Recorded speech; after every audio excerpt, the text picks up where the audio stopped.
इस क्वेश्चन में 3 compound mention किया और बोला गया है अंडरलाइन एटम का आपको ऑक्सीडेशन स्टेट बताना है। तो ध्यान देंगे, पहला जो कंपाउंड है पोटेशियम सुपरऑक्साइड, इसमें बोला गया के का ऑक्सीडेशन स्टेट क्या होगा। तो के हमेशा +1 होता है, तो पहला जो के होगा, के के लिए आप +1 ले सकते हो। बात समझ में आया? तो के लिए क्या होगा, +1 ले लिए। अगला है H2O2, हाइड्रोजन पेरोक्साइड्स में आपको O का निकालना है। तो इसमें आपको पता होना चाहिए कि पेरोक्साइड्स में O का ऑक्सीडेशन स्टेट क्या होता है, -1। नेक्स्ट H2SO4, इन सल्फ्यूरिक एसिड में सल्फर का क्या होगा, तो इसे X मान के आप निकालोगे तो हाइड्रोजन का क्या होता है, +1। तो 2 इंटू +1, यहाँ पे X मान लो, +4 इंटू -2 इक्वल टू 4, 0 से इक्वेट कर दो इसको, तो यहाँ से X निकल के आ जाएगा +6। तो अल्टीमेटली अंडरलाइन एटम का जो ऑक्सीडेशन स्टेट होने वाला है +1, -1 एंड +6। तो आंसर जो है 1 हमारे सॉल्यूशन से मैच करेगा। तो ये था इस क्वेश्चन का सॉल्यूशन एनालिसिस। मूव करते हैं हम लोग नेक्स्ट क्वेश्चन पे। 4 रिएक्शन लिखा हुआ है और बोला इसमें से कौन सा रेडॉक्स नहीं होगा। तो ध्यान देना, रेडॉक्स रिएक्शन का मतलब क्या होता है, जहाँ पे आपका लॉस और गेन दोनों होता है। तो जहाँ पे लॉस और गेन ऑफ इलेक्ट्रॉन दोनों हो रहा है तो उसको हम रेडॉक्स बोलते हैं। तो ध्यान देना, जो पहला रिएक्शन है उसमें जिंक का ऑक्सीडेशन स्टेट 0 से +2 में जा रहा है और कॉपर जो है +2 में से 0 में जा रहा है। तो बेसिकली डिस्प्लेसमेंट रिएक्शन है। तो यहाँ पे जिंक का ऑक्सीडेशन हो रहा है और कॉपर का रिडक्शन हो रहा है, तो ये रेडॉक्स हो जाएगा, तो रेडॉक्स होगा। ठीक है। जो सेकंड है, सेकंड में क्या है, आपका जो KClO3 है उसमें Cl है अपने +5 स्टेट में, जो कि जा रहा है 0 स्टेट में, और जो I है 0 स्टेट में वो जा रहा है अपने +5 स्टेट में। यानी यहाँ पे क्लोरीन रिड्यूज हो रहा है और आयोडीन का ऑक्सीडेशन हो रहा है, तो ये भी रेडॉक्स होगा। H2 + Cl2 में H2 0 स्टेट में है, Cl2 0 स्टेट में है, ये फॉर्म करेगा HCl। तो यहाँ पे H का +1 स्टेट होगा, Cl का -1 होगा। यानी यहाँ पे हाइड्रोजन का रिडक्शन ऑक्सीडेशन हो रहा है और Cl2 का क्या हो रहा है, रिडक्शन हो रहा है क्लोरीन का। तो ये भी आपका रेडॉक्स का एग्जाम्पल होगा। जो लास्ट में है जो BaCl2 + सोडियम सल्फेट, इसमें क्या हो रहा है, बस आयन का एक्सचेंज हो रहा है। तो बैरियम का यहाँ +2 है, बैरियम यहाँ +2 है, क्लोरीन -1 है, यहाँ पे क्लोरीन -1 है, सोडियम +1 है, सोडियम यहाँ भी +1 है। सल्फेट में S का प्लस, जो भी यहाँ सल्फेट है, सल्फेट यहाँ पे कॉमन आ गया। तो इस पूरे प्रोसेस में सिंपल आपका आयन का एक्सचेंज हो रहा है, यानी ये आपका डबल डिस्प्लेसमेंट रिएक्शन का एग्जाम्पल है। तो इस प्रोसेस में कहीं भी ऑक्सीडेशन से चेंज नहीं हो रहा था, यहाँ पे कोई भी लॉस और गेन इलेक्ट्रॉन नहीं हो रहा है, तो आपका रेडॉक्स नहीं होगा। यानी जो फोर्थ ऑप्शन है हमारा रेडॉक्स रिएक्शन का एग्जाम्पल नहीं है। तो fourth option according to given question correct होगा हमारा। तो ये था इस क्वेश्चन का एनालिसिस एंड सॉल्यूशन। मूव करते हैं हम लोग नेक्स्ट क्वेश्चन पे। बच्चों आप सामने एक इक्वेशन दिया हुआ है जिसमें डाइक्रोमेट आयन को ट्रीट किया गया है सल्फाइड आयन के साथ इन एसिडिक मीडियम। तो डाइक्रोमेट आयन खुद को कन्वर्ट किया है क्रोमियम +3 में, और यहाँ पे सल्फाइड गया है ऑक्सीडेशन के सल्फेट में। तो बोला गया इसका बैलेंस इक्वेशन का जो कोफिशिएंट है ABC आपको बताना है। तो ध्यान देना, इसको अगर हम देखें तो डाइक्रोमेट आयन में क्रोमियम का ऑक्सीडेशन स्टेट +6 होता है, एंड सल्फाइड में सल्फर का ऑक्सीडेशन स्टेट क्या होगा, +4 होगा।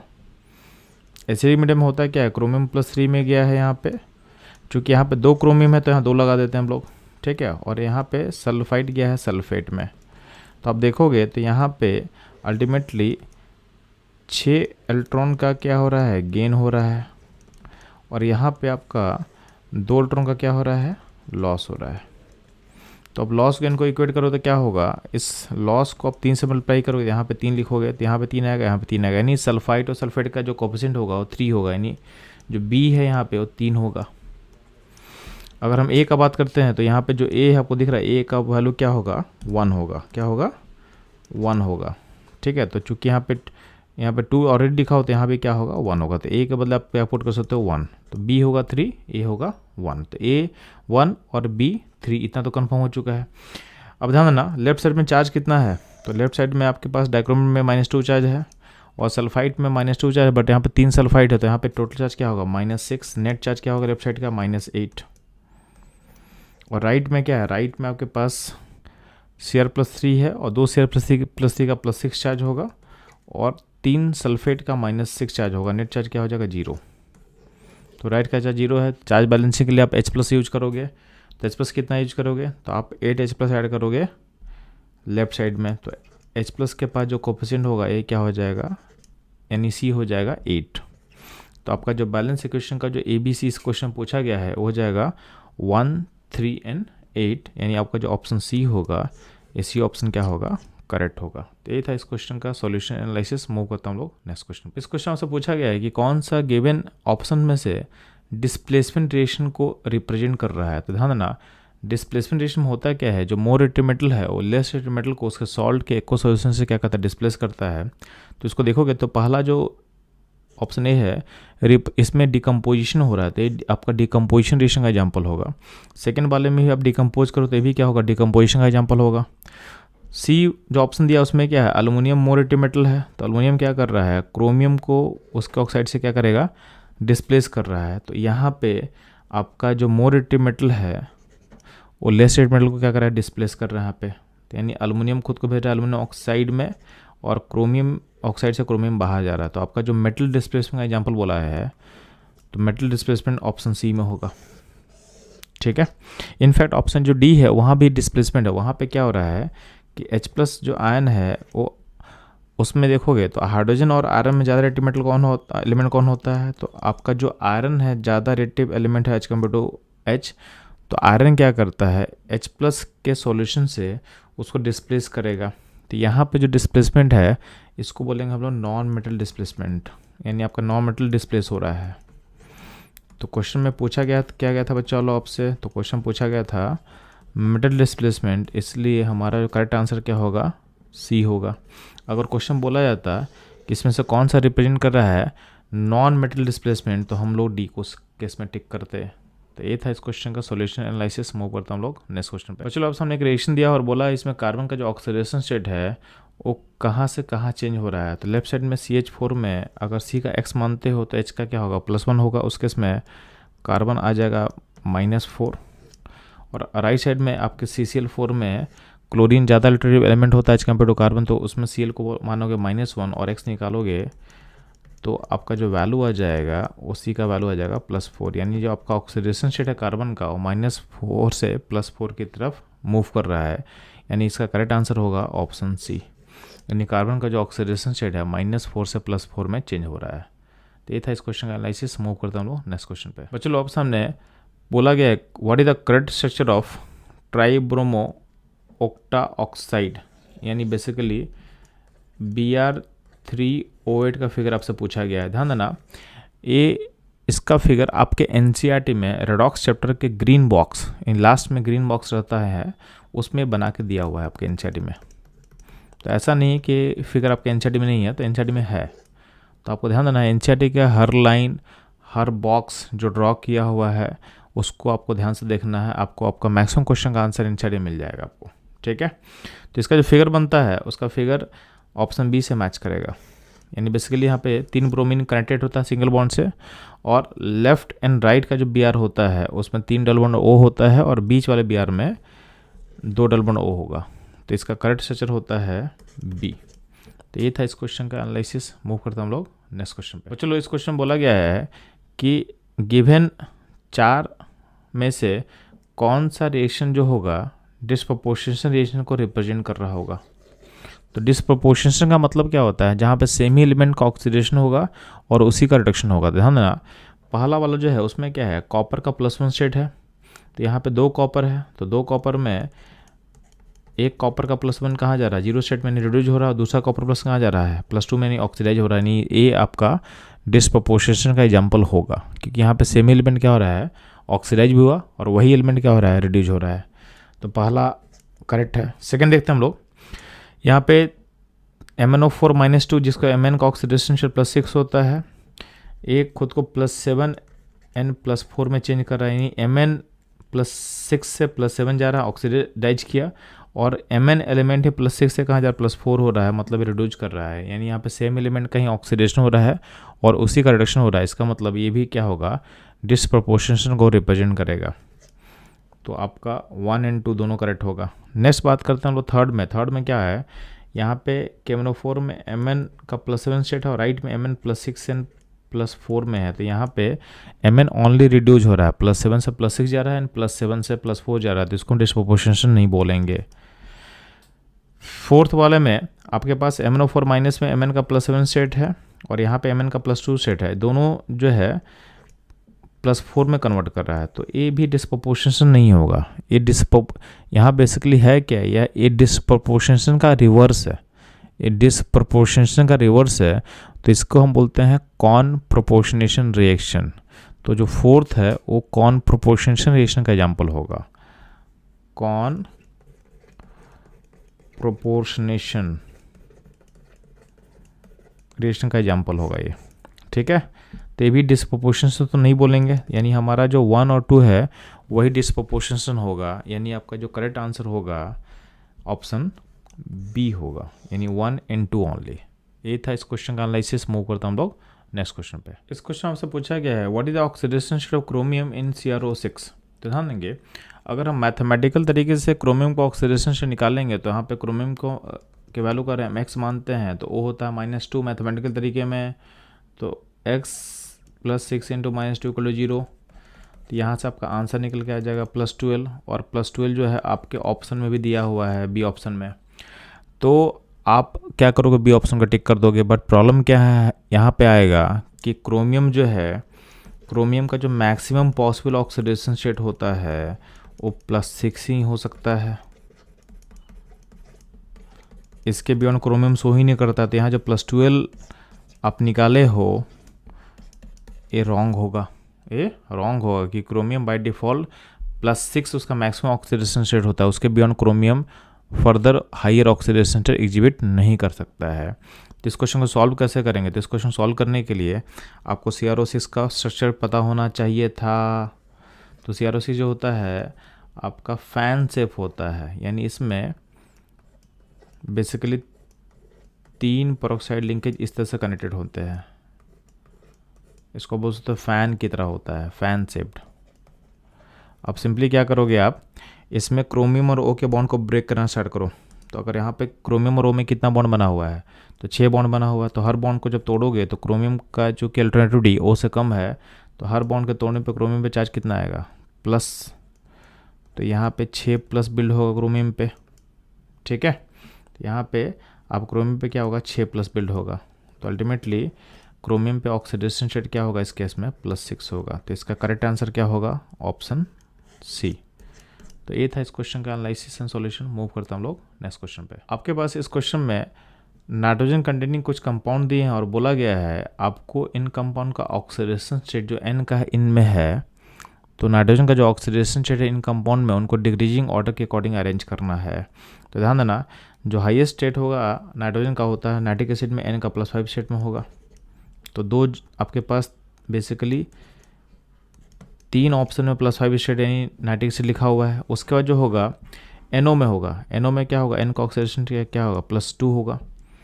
तो 2 जगह आपको NO मेंशन किया होगा। फिर N2 में N का ऑक्सीडेशन स्टेट 0 होता है, और NH4Cl में N का ऑक्सीडेशन स्टेट जो होगा वो होगा -3।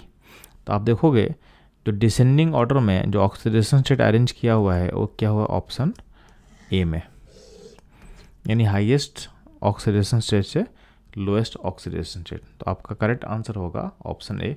ये था इस क्वेश्चन का एनालिसिस एंड सॉल्यूशन। मूव करते हैं हम लोग नेक्स्ट क्वेश्चन पे। इस क्वेश्चन में आपके सामने पर manganate ion and oxalate ion को ट्रीट किया गया इन एसिडिक मीडियम में। तो यहाँ पे एक रिडॉक्स रिएक्शन होगा जिसमें पर मैग्नेट आयन खुद को रिड्यूस करेगा Mn+2 में, तो इसमें 5 इलेक्ट्रॉन का गेन होगा, और जो ऑक्सिलेट आयन है खुद को भेजेगा CO2 में, यानी यहाँ पे क्या होगा, ऑक्सिलेट का कार्बन +3 से जाएगा CO2 में +4 में। तो यहाँ पे चूँकि ऑक्सिलेट में 2 कार्बन है तो 2 लगा लो, तो 1 कार्बन में 1 का लॉस होगा, तो 2 कार्बन में क्या होगा, 2 का लॉस होगा। अब क्या करेंगे हम, लॉस गेन को इक्वेट करते हैं। तो लॉस गेन को जब इक्वेट करेंगे तो यहाँ पे आप 2 से मल्टीप्लाई करोगे तो यहाँ 2 आ जाएगा, और यहाँ पे आपको 5 से मल्टीप्लाई करना तो यहाँ पे क्या होगा, 5 आ जाएगा। तो यहाँ पे जो 2 इसको आप 10 बना सकते हो। अगले स्टेप में क्या करेंगे हम लोग, चार्ज बैलेंस करते हैं। तो MnO4- पे चार्ज 1 है, तो यहाँ पे 2 पार्टिकल तो क्या होगा, -2 चार्ज यहाँ से आएगा, और ऑक्सिलेट पे -2 चार्ज होता है तो 5 पार्टिकल तो यहाँ पे क्या -10 चार्ज आएगा। तो लेफ्ट साइड का चार्ज कितना हो जाएगा, -12। और राइट साइड में क्या है, राइट साइड में Mn+2 चार्ज है, तो Mn+2 का 2 पार्टिकल तो यहाँ पे चार्ज क्या होगा, +4। तो डिफरेंस ऑफ चार्ज कितना होने वाला है, -12 से +4 यानी 16 का डिफरेंस होगा। तो यहाँ पे आप लेफ्ट हैंड साइड में 16 स्पेस को जोड़ोगे। इसका मतलब आपका जो लेफ्ट हैंड साइड का कोफिशिएंट होगा MnO4 का 2 होगा, ऑक्सिलेट का क्या होगा 5 होगा और H प्लस का 16 होगा, यानी आपका जो ऑप्शन बी होगा वो होगा इसका करेक्ट आंसर। ये था इस क्वेश्चन का एनालिसिस एंड सॉल्यूशन। मूव करता हम लोग नेक्स्ट क्वेश्चन पे। इस क्वेश्चन में बोला गया है कि आपका जो सल्फ्यूरिक एसिड है उसका नेचर होता है ऑक्सीडाइजिंग एजेंट की तरह। तो बोला गया है किस केस में जो सल्फ्यूरिक एसिड है उसका बिहेवियर ऑक्सीडाइजिंग नहीं है। तो ध्यान देना, पहले वाले ऑप्शन में कॉपर को 0 से +2 में भेज रहा है, यानी यहाँ पे इसका नेचर ऑक्सीडाइजिंग होगा। सेकंड में सल्फर का 0 से कहाँ भेजा +4 में, यहाँ पे भी इसका नेचर क्या हो रहा है ऑक्सीडाइजिंग होगा। थर्ड वाले ऑप्शन में कार्बन का 0 से भेजा इसको +4 स्टेट में, यानी यहाँ पे भी इसका नेचर ऑक्सीडाइजिंग होगा। डी ऑप्शन जो बात कर रहे हैं इसमें कैल्शियम फ्लोराइड में डालेंगे H2SO4, तो बेसिकली इसमें बस क्या हो रहा है आयन का एक्सचेंज हो रहा है, इसमें किसी का भी ऑक्सीडेशन से चेंज नहीं हो रहा है। कैल्शियम +2 में यहाँ पे है, यहाँ भी कैल्शियम +2 में है, यहाँ पे फ्लोरीन का ऑक्सीडेशन स्टेट -1 है, यहाँ भी -1 है, H का +1 है, यहाँ भी +1 है, सल्फर का +6 यहाँ भी +6 है, और O का है -2 है, तो वहाँ भी क्या है -2 है, यानी कहीं भी आपका ऑक्सीडेशन से चेंज नहीं हो रहा है। यानी इस केस में जो सल्फ्यूरिक एसिड है उसका नेचर ऑक्सीडाइजिंग एजेंट की तरह नहीं होगा, और यही मेरे क्वेश्चन का डिमांड था। इसका मतलब आपका जो ऑप्शन डी है ये होगा करेक्ट आंसर। तो ये था इस क्वेश्चन का सॉल्यूशन एनालिसिस। मूव करता हूँ लोग नेक्स्ट क्वेश्चन पे। इस क्वेश्चन आपसे पूछा गया है what is the oxidation state of chromium in CrO6। तो ध्यान देंगे, अगर हम मैथमेटिकल तरीके से क्रोमियम को ऑक्सीडेशन से निकालेंगे तो यहाँ पे क्रोमियम को के वैल्यू का x मानते हैं तो वो होता है -2 मैथमेटिकल तरीके में, तो x + 6 × -2 = 0। तो यहाँ से आपका आंसर निकल के आ जाएगा +12, और +12 जो है आपके ऑप्शन में भी दिया हुआ है बी ऑप्शन में, तो आप क्या करोगे बी ऑप्शन का टिक कर दोगे। बट प्रॉब्लम क्या है यहाँ पे आएगा कि क्रोमियम जो है, क्रोमियम का जो मैक्सिमम पॉसिबल ऑक्सीडेशन स्टेट होता है वो +6 ही हो सकता है, इसके बियॉन्ड क्रोमियम शो ही नहीं करता। तो यहाँ जो +12 आप निकाले हो ये रॉन्ग होगा, ये रॉन्ग होगा कि क्रोमियम बाय डिफ़ॉल्ट +6 उसका मैक्सिमम ऑक्सीडेशन स्टेट होता है, उसके beyond chromium further higher oxidation state exhibit नहीं कर सकता है। तो इस क्वेश्चन को सॉल्व कैसे करेंगे, तो इस क्वेश्चन सॉल्व करने के लिए आपको CrO6 का स्ट्रक्चर पता होना चाहिए था। तो CrO6 जो होता है आपका फैन शेप होता है, यानी इसमें बेसिकली 3 पेरोक्साइड लिंकेज इस तरह से कनेक्टेड होते हैं, इसको बोल सकते हैं फैन की तरह होता है, फैन शेप्ड। अब सिंपली क्या करोगे आप, इसमें क्रोमियम और O के बॉन्ड को ब्रेक करना स्टार्ट करो। तो अगर यहाँ पे क्रोमियम और O में कितना बॉन्ड बना हुआ है, तो 6 बॉन्ड बना हुआ है, तो हर बॉन्ड को जब तोड़ोगे तो क्रोमियम का जो कि अल्टरनेटिव D O से कम है, तो हर बॉन्ड के तोड़ने पे क्रोमियम पे चार्ज कितना आएगा प्लस, तो यहाँ पे 6+ बिल्ड होगा क्रोमियम पे, ठीक है। तो यहाँ पे आप क्रोमियम पे क्या होगा 6+ बिल्ड होगा, तो अल्टीमेटली क्रोमियम पे ऑक्सीडेशन स्टेट क्या होगा इस केस में +6 होगा। तो इसका करेक्ट आंसर क्या होगा ऑप्शन सी। तो ये था इस क्वेश्चन का एनालिसिस एंड सॉल्यूशन। मूव करता हम लोग नेक्स्ट क्वेश्चन पे। बच्चों लोग इस क्वेश्चन बोला गया है कि हाइड्रोजन पेरोक्साइड का रोल क्या है इन दोनों रिएक्शन में। तो ध्यान देना, जो पहले वाले रिएक्शन में ओजोन को ट्रीट किया गया H2O2 से, तो ओजोन जो होता है वो ज़्यादा बेटर ऑक्सीडाइजिंग एजेंट होता है। तो इस केस में क्या होता है ओजोन खुद को रिड्यूस करेगा, यानी भेजेगा खुद को -2 स्टेट में, और इसको क्या करेगा ऑक्सीडाइज करेगा, यानी यहाँ पे O का -1 जो स्टेट है पेरोक्साइड में उसको भेजेगा 0 स्टेट में, ठीक है। तो इस केस में, यानी इस केस में H2O2 खुद को ऑक्सीडाइज कर रहा है, तो क्या होगा इसमें काम करेगा जो रिड्यूसिंग एजेंट की तरह। सेकेंड वाले केस में फिर से क्या हो रहा है, सिल्वर ऑक्साइड से सिल्वर में जा रहा है, यानी सिल्वर खुद को क्या कर रहा है रिड्यूस कर रहा है, यानी सिल्वर यहाँ पे काम कर रहा है एज ए स्ट्रॉन्ग यानी ऑक्सीडाइजिंग एजेंट की तरह बिहेव कर रहा है। तो H2O2 खुद को क्या कर रहा है यहाँ पे -1 से भेज रहा है खुद को 0 स्टेट में, यानी H2O2 का ऑक्सीडेशन हो रहा है, यानी इस केस में क्या हो रहा है H2O2 बिहेव करेगा जो रिड्यूसिंग एजेंट की तरह। तो सिंपल है ना, सिल्वर ऑक्साइड से सिल्वर निकल रहा है मतलब सिल्वर इसमें रिड्यूस हो रहा है, तो सिल्वर ऑक्साइड का नेचर होगा ऑक्सीडाइजिंग एजेंट, तो H2O2 का नेचर होगा एज ए रिड्यूसिंग एजेंट की तरह, यानी इसमें H2O2 का क्या होगा ऑक्सीडेशन होगा। तो इन दोनों केसेस में क्या है, इन दोनों केसेस में आपका जो H2O2 है रिड्यूसिंग की तरह बिहेव कर रहा है, यानी ऑप्शन आपका जो ऑप्शन सी होगा, सी इसका करेक्ट आंसर होगा। तो ये था इस क्वेश्चन का एनालिसिस एंड सॉल्यूशन। मूव करता हम लोग नेक्स्ट क्वेश्चन पे। इस क्वेश्चन में से पूछा गया है कि किस केस में पेयर ऑफ कंपाउंड एक साथ एग्जिस्ट कर सकता है। तो ध्यान देंगे, यहाँ पे आयरन है और टिन है, तो आयरन का 2 स्टेट पॉसिबल है, आयरन का +2n +3, और टिन का भी 2 स्टेट पॉसिबल होता है Sn का, यानी +2n +4। तो होता क्या है कि पहले वाले जो ऑप्शन ए में है कि टिन का जो +2 स्टेट है खुद को भेजना चाहता है +4 में, टिन का +4 से ज़्यादा स्टेबल होता है, तो जब ये खुद को ऑक्सीडाइज करेगा तो यहाँ पे जो आयरन का +3 स्टेट है उसको रिड्यूस कर देगा आयरन +2 में, यानी इस केस में ये कोएग्जिस्ट नहीं कर पाएगा। सेकंड वाले केस में क्या है कि टिन का फिर से क्या, टिन का +4 से ज़्यादा स्टेबल है, तो यहाँ पे टिन का जो +2 स्टेट है खुद को भेजा किस में, +4 में, और मरकरी का जो +2 स्टेट है उसको भेजेगा मरकरी के +1 स्टेट में, यानी यहाँ भी क्या है, रिएक्शन ऑकर करेगा, ये भी साथ में कोएग्जिस्ट नहीं करेगा, तो ऑप्शन ए और बी तो नहीं होगा।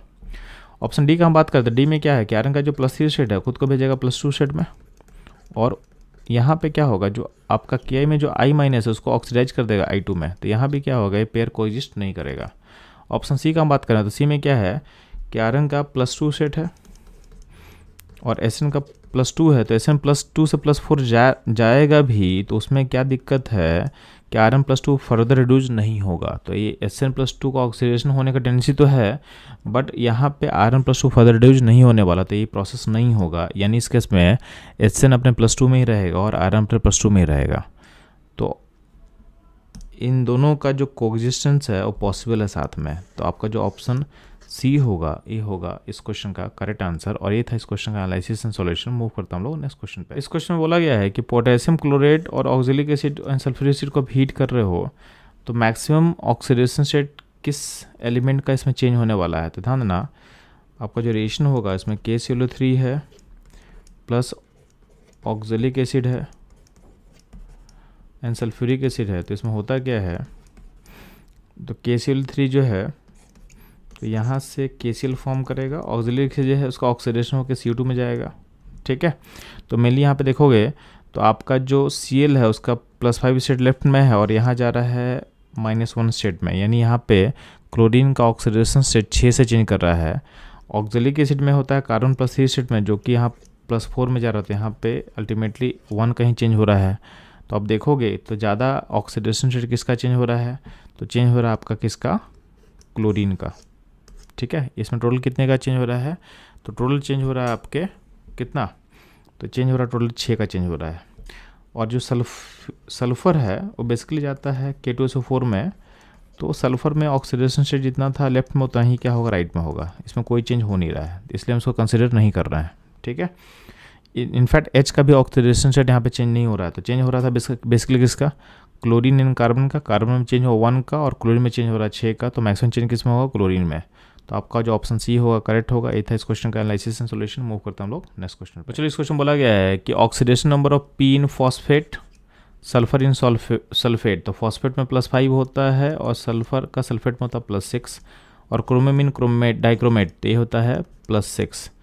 तो आपका करेक्ट आंसर क्या होगा, तो +5 +6 +6, यानी ऑप्शन डी इसका करेक्ट आंसर होगा। तो ये था इस क्वेश्चन का सॉल्यूशन एनालिसिस। मूव करता हम लोग नेक्स्ट क्वेश्चन पे। चलो बोला गया है कि 1 मोल फेरस ऑक्सलेट का कंप्लीट ऑक्सीडेशन करने पे इन एसिडिक मीडियम आपका कितना मोल MnO4- रिक्वायर्ड होगा। तो ध्यान देंगे, जो फेरस ऑक्सलेट होता है उसका अगर कंप्लीट ऑक्सीडेशन आप करते हो तो इसमें 2 पार्ट है, एक है Fe+2 और एक है ऑक्सलेट। आयरन +2 का ऑक्सीडेशन होकर +3 में कन्वर्ट होता है और ऑक्सलेट कन्वर्ट होता है CO2 में। तो यहाँ पे 2 कार्बन था, 2 ले लो, तो यहाँ पे 1 इलेक्ट्रॉन का लॉस होगा और यहाँ पे +3 से जब +4 में कन्वर्जन होगा तो यहाँ पे 2 कार्बन है तो 2 इलेक्ट्रॉन का लॉस होगा। तो नेट लॉस कितना हो रहा है ऑक्सीडेशन करने में, तो इसका लॉस होगा नेट 3 इलेक्ट्रॉन का लॉस होने वाला है, ठीक है। तो फेरस ऑक्सलेट में आपका 3 इलेक्ट्रॉन का लॉस होगा। तो MnO4 का बात करते हैं तो MnO4 में अगर बात करते हो तो आपके पास अगर मीडियम एसिडिक होता तो खुद तो बहता है किसमें, +2 में, तो +7 से ज़्यादा +2, तो इसका 1 मोल में 5 इलेक्ट्रॉन गेन कर सकता है एक पार्टिकल में। तो मान लेते हैं आपके पास 1 मोल दिया किसका हुआ, तो 1 मोल दिया हुआ है आपके पास फेरस ऑक्सलेट का, तो 1 मोल में आपका कितना लॉस है, तो आपका 3 मोल इलेक्ट्रॉन का लॉस होगा नेट। तो गेन भी इतना ही होना चाहिए। तो आप क्या करो, लॉस गेन को इक्वेट कर दो। तो आप मान लो कि MnO4 का x मोल लिया हुआ है, तो एक पार्टिकल में 5 इलेक्ट्रॉन का अगर गेन होता है तो x में क्या होगा 5x का गेन होगा। तो यहाँ पे लॉस 3 का है और गेन है 5x का, तो यहाँ से x निकल के आ जाएगा, तो x हो जाएगा आपका 3/5, यानी इसका वैल्यू हो जाएगा 0.6 मोल। ठीक है, तो इसका जो आंसर होगा, इसका आंसर हो जाएगा ऑप्शन सी, यानी आपके पास नंबर ऑफ मोल्स ऑफ जो MnO4 माइनस रिक्वायर्ड होगा ये होगा 0.6 मोल। तो ये था इस क्वेश्चन का सॉल्यूशन। इसको एक और तरीके से बना सकते हो, चूँकि ये रेडॉक्स रिएक्शन है तो equivalent of ferrous oxalate C2O4 equal to क्या हो, इक्विवेलेंट ऑफ MnO4 माइनस। तो यहाँ पे एन फैक्टर फेरस ऑक्साइड का कितना होगा, 3 होगा, तो इसका मोल है 1 इंटू एन फैक्टर। और आप मान लो MnO4 माइनस का x मोल मान लो, तो उसका एन फैक्टर कितना होगा, इसका 5 होगा, तो यहाँ पे x निकल के आ जाएगा 3/5 यानी 0.6।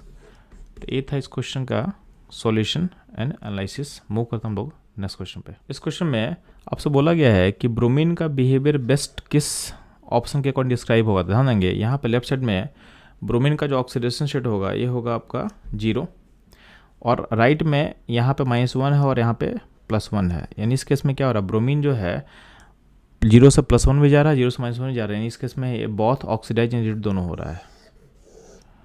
तो आपका जो ऑप्शन बी होगा इस क्वेश्चन का करेक्ट आंसर होगा। ये थे इस क्वेश्चन का एनालिसिस। मूव करता हम लोग नेक्स्ट क्वेश्चन में। इस क्वेश्चन बोला गया है कि what is the oxidation of sulphur in the anion SO3-2, ये होगा +4, S2O4-2 में हो जाएगा आपके पास +3, और S2O6-2 में हो जाएगा, ये हो जाएगा +5।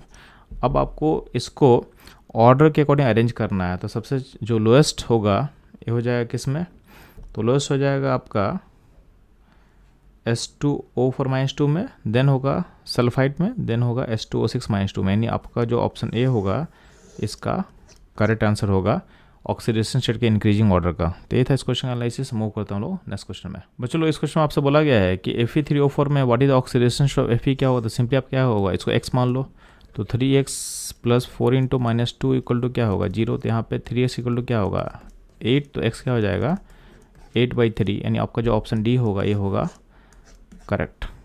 ठीक है, डी होगा करेक्ट। अब ध्यान देना, इसमें आपको एक चीज़ और मैं बता रहा हूँ कि इसमें बेसिकली क्या होता है कि Fe3O4 बेसिकली आपका एक मिक्स ऑक्साइड होता है। इसमें बेसिकली FeO और Fe2O3 होता है, यानी इस Fe3O4 में आपका एक Fe+2 सेट में होगा और आपका 2 Fe जो है उसका ऑक्सीडेशन स्टेट क्या होता है +3 होता है। तो ये जो 8/3 हम लोग आंसर टिक कर रहे हैं, ये आपका एवरेज ऑक्सीडेशन स्टेट है, ये आपका एवरेज ऑक्सीडेशन स्टेट है। तो ये था इस क्वेश्चन का एनालिसिस एंड सॉल्यूशन। मूव करता हूँ लोग नेक्स्ट क्वेश्चन पे। इस क्वेश्चन पूछा गया है कि किस मेटल के कांटेक्ट में जिंक क्लोराइड का सॉल्यूशन डालोगे तो उसमें जिंक +2 का जो कॉन्सेंट्रेशन है वो डिक्रीज नहीं करेगा। तो ध्यान देना, जिंक जो +2 के सॉल्यूशन में अगर आप जिंक से ज़्यादा रेडिएटिव का मेटल डालते हो, यानी जो मेटल जिंक से ज़्यादा रेडिएटिव है, तो वो क्या करेगा, जिंक को डिस्प्लेस करेगा। जिंक को डिस्प्लेस करेगा तो जिंक +2 का जो कॉन्सेंट्रेशन है उसको डिक्रीज करेगा। तो यहाँ पर ध्यान देना, lead, gold, silver and aluminium में जिंक से ज़्यादा रेडिएटिव मेटल कौन है, तो आपको पता है इन सब में जिंक से ज़्यादा रेडिएटिव मेटल कौन है, एल्युमिनियम, यानी बी है। तो जब एल्युमिनियम इसमें डालोगे तो एल्युमिनियम क्या करेगा, जिंक +2 को डिस्प्लेस करेगा उसके एक्वा सॉल्यूशन से और खुद आएगा अपने एक्वा सॉल्यूशन में और जिंक बाहर जाएगा। इस प्रोसेस में जिंक +2 का कॉन्सेंट्रेशन क्या होगा, डिक्रीज करेगा। ठीक है, तो इस क्वेश्चन का जो करेक्ट आंसर होगा ये होगा ऑप्शन बी। ये था इस क्वेश्चन का एनालिसिस। मूव करता हूँ लोग नेक्स्ट क्वेश्चन पे। इस क्वेश्चन से पूछा जा रहा है इसमें से कौन सा रिएक्शन रेडॉक्स रिएक्शन होगा। तो ध्यान देंगे, रेडॉक्स का मतलब होता है जहाँ पे लॉस और गेन दोनों हो रहा होगा, किसका, इलेक्ट्रॉन्स का। तो पहला ध्यान देंगे, पहला जो प्रोसेस है इवेपोरेशन ऑफ वाटर। इसमें सिंपली क्या होता है, वाटर का लिक्विड से गैसेस फेज में बस इसका स्टेट चेंज हो रहा है, तो इसमें कोई भी लॉस और गेन तो इन्वॉल्वमेंट है नहीं, तो इसको आप रेडॉक्स नहीं बोलोगे। ठीक है, नेक्स्ट बोला गया बी वाले में बोथ ऑक्सीडेशन एंड रिडक्शन। तो जहाँ पे ऑक्सीडेशन और रिडक्शन दोनों होता है, इसका मतलब यहाँ पे लॉस और गेन दोनों हो रहा है, इसका मतलब इसको आप रिडॉक्स बोलोगे, यानी बी आपका करेक्ट आंसर होगा। ठीक, अगर हम सी का बात करते हैं तो सी बेसिकली क्या है, एसिड और बेस रिएक्शन है, इसमें न्यूट्रलाइजेशन होता है। अब इस न्यूट्रलाइजेशन प्रोसेस में क्या होता है कि एसिड प्लस बेस मिलकर क्या बनेगा, सॉल्ट बनेगा और वाटर बनेगा। तो इसमें किसी भी एलिमेंट का ऑक्सीडेशन स्टेट चेंज नहीं हो रहा है यहाँ पे, यानी कोई भी लॉस और गेन नहीं होगा। आप चेक कर लेना, H यहाँ +1 स्टेट में है, यहाँ भी H का +1 स्टेट रहेगा। सल्फर का यहाँ +6 स्टेट है, यहाँ भी सल्फर का +6 स्टेट है। सोडियम यहाँ +1 स्टेट में है, सोडियम का यहाँ भी +1 स्टेट है। O का यहाँ पे -2 हर जगह पे, यहाँ भी हर जगह -2 होगा। तो यहाँ पे कहीं भी लॉस और गेन का नहीं होगा, इसका मतलब C भी आपका रिडॉक्स नहीं होगा। D में बात करते हैं, एटमॉस्फेयर में O3 का फॉर्मेशन होता है फ्रॉम O2। तो O3 अगर O2 से बनेगा तो इसमें आप देखोगे तो यहाँ पे ऑक्सीडेशन स्टेट 0 है, यहाँ भी 0 है, तो यहाँ भी कोई भी गेन या लॉस नहीं हो रहा है। इसका मतलब क्या है, इसको भी रिडॉक्स नहीं बोलोगे। तो इसका जो करेक्ट आंसर होगा ये होगा ऑप्शन बी, जहाँ पे ऑक्सीडेशन यानी जहाँ पे loss of electron and reduction यानी गेन ऑफ इलेक्ट्रॉन दोनों साथ साथ होगा, उसको हम बोलते हैं रिडॉक्स रिएक्शन। तो ये था इस क्वेश्चन का एनालिसिस एंड सॉल्यूशन। मूव करते हैं हम लोग नेक्स्ट क्वेश्चन पे। बच्चों ध्यान देना, इस क्वेश्चन बोला गया है कि सोडियम थायोसल्फेट यानी H2O3-2 को जब हम आयोडीन से ट्रीट करते हैं तो उसमें होता क्या है कि जो आपका थायोसल्फेट है खुद को कन्वर्ट करता है S4O6-2 में, यानी खुद को करता है +2 से 2.5 में, यानी खुद को करता है ऑक्सीडाइज, और I2 को भेजता है I- में, यानी इसको होता है रिड्यूस करता है, यानी इसको बोलते हैं हम लोग टेट्राथायोनेट आयन। अपनी आपका ऑप्शन जो ए होगा, ऑप्शन ए क्या होगा, करेक्ट होगा। तो ये था इस क्वेश्चन का एनालिसिस सॉल्यूशन। मूव करते हैं हम लोग नेक्स्ट क्वेश्चन पे। इस क्वेश्चन बोला गया है कि कौन सा ऑक्साइड है जो रिड्यूसिंग एजेंट की तरह काम नहीं करेगा। तो ध्यान देना, जिस ऑक्साइड में जो आपका एलिमेंट है अपने मैक्सिमम ऑक्सीडेशन स्टेट में होगा वो रिड्यूसिंग एजेंट की तरह बिहेव नहीं करता है। क्यों? क्योंकि अगर उसको रिड्यूसिंग एजेंट की तरह बिहेव करना होगा तो उसको फर्दर ऑक्सीडाइज होना पड़ेगा। तो अगर एलिमेंट अपने मैक्सिमम ऑक्सीडेशन स्टेट में होगा तो उसका फर्दर ऑक्सीडेशन पॉसिबल ही नहीं होगा। तो ध्यान देना, CO2 में जो कार्बन है ऑलरेडी अपने मैक्सिमम ऑक्सीडेशन स्टेट में है, जो कि +4 होता है कार्बन का मैक्सिमम ऑक्सीडेशन स्टेट। तो इस केस में इसका नेचर रिड्यूसिंग एजेंट की तरह नहीं होगा, तो आपका जो ऑप्शन ए होगा करेक्ट होगा। Cl2 में क्लोरीन का ऑक्सीडेशन स्टेट +4 है और क्लोरीन का मैक्सिमम होता है +7, तो इसके पास स्कोप है खुद को ऑक्सीडाइज करने का। NO2 में N का +4 है तो N अपने मैक्सिमम +5 में कन्वर्ट हो सकता है। SO2 में S का +4 है जो कि अपने मैक्सिमम +6 में कन्वर्ट हो सकता है। तो इन सब में B, C, D में रिड्यूसिंग एजेंट का बिहेव करने का आपके पास स्कोप है, बट ऑप्शन ए में नहीं है। तो इसका जो करेक्ट आंसर होगा ऑप्शन ए होगा। तो ये था इस क्वेश्चन का एनालिसिस एंड सॉल्यूशन। मूव करता हूँ लोग नेक्स्ट क्वेश्चन पे। बच्चों आपसे हमें एक रिएक्शन दिया हुआ, बोला इसमें कौन सा रिड्यूसिंग एजेंट के साथ बिहेव कर रहा था। ध्यान देना, इस रिएक्शन में आप देखोगे तो डाइक्रोमेट खुद को रिड्यूस कर रहा है और जो निकल है खुद को ऑक्सीडाइज कर रहा है। तो रिड्यूसिंग एजेंट का मतलब इसका ऑक्सीडेशन होगा। इन इस केस में निकल जो है बिहेव कर रहा है जो रिड्यूसिंग एजेंट की तरह, क्योंकि इसका ऑक्सीडेशन हो रहा है, दूसरे को रिड्यूस करने में हेल्प कर रहा है। तो ये था इस क्वेश्चन का सॉल्यूशन एंड आंसर। मूव करता हूँ नेक्स्ट क्वेश्चन पे। इस क्वेश्चन बोला गया है कि what is the oxidation state of I in H4IO6-। तो ध्यान देना, सिंपली क्या करना, I का x मान ले तो 4 हो गया H और उसका होगा +1, 6 O का -2 मान लो इक्वल टू -1 कर ले। अब सॉल्व कर लो आप आराम से, तो जो x होगा तो 4 + x -12 इक्वल टू -1। तो यहाँ से x -8 इक्वल टू -1, तो x क्या हो जाएगा +7, यानी आपका जो ऑप्शन सी होगा इसका क्या होगा, करेक्ट आंसर होगा। ये था इस क्वेश्चन का सॉल्यूशन एनालिसिस। मूव करता हूँ लोग नेक्स्ट क्वेश्चन पे।